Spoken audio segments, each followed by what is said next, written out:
desk in front of her. According to the itinerary, she was booked on an Air France flight to Paris, departing from San Francisco the day after Christmas. She was to stay a couple of nights in Paris, then pick up a rental car that had been reserved in her name and head for Champagne, less than a 2-hour drive northeast. What problem? I booked it myself. Hugh nodded and gave her an exaggerated wink. First class, that's the ticket. Get it?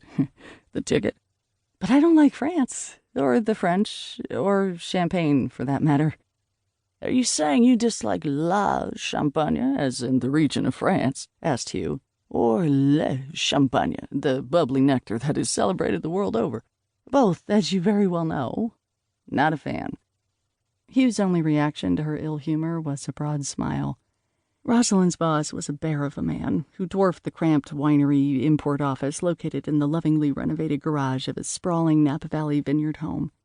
Standing several inches taller than 6 feet, the ironically named Hugh Small had the well-padded physique of a man who entertained frequently and enjoyed his own excellent cooking and wine a tad too much.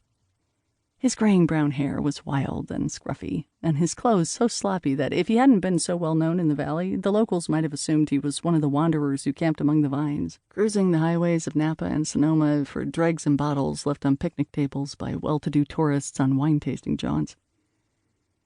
10 years earlier, Hugh had fulfilled a lifelong fantasy by purchasing a vineyard in Napa. He quickly realized just how hard it was to get established in the wine-producing business, and branched out into importing and selling select vintages from France and Spain through his company, Small Fortune Wines. Hugh's favorite joke? How do you make a small fortune in the wine business? Start out with a large fortune. Today, Hugh's light blue pullover sweater sported a moth-eaten hole over his heart. Rosalind stared at it, pondering its significance. Hugh had more than enough heart for the both of them.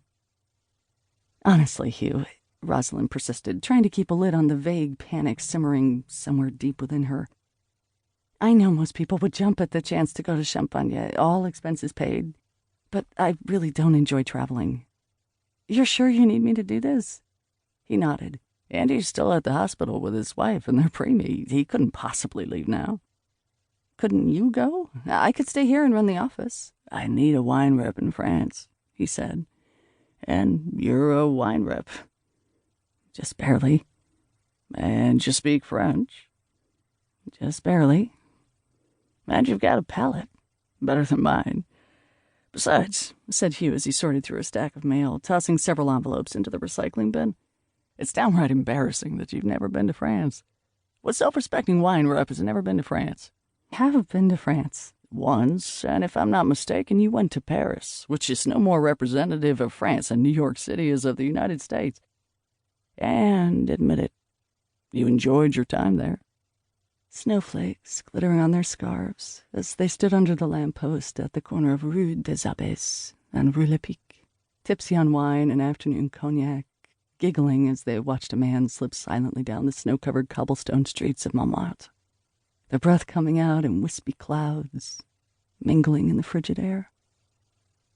It's our laughter, said Rosalind, lifting her mittened hand as if to capture the mist. Come back. Dash grabs her hand, warming it with both of his, kissing it.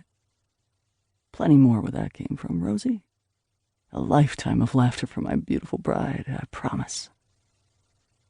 Dash had lied. Of course I enjoyed it, Rosalind said when she realized Hugh was still watching her, awaiting an answer. It was my honeymoon. That was different.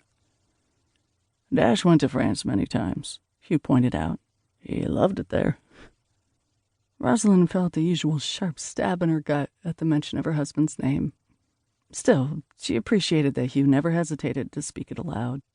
It muted the pain, ever so slightly, each time someone talked about Dash as though things were normal, as if invoking his spirit, inviting his presence into this world.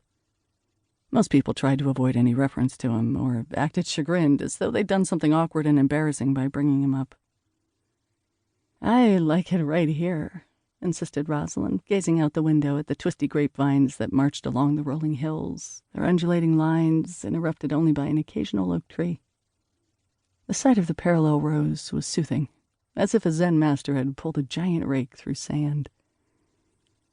I defy anyone to come up with a more beautiful place than Napa. There's nothing wrong with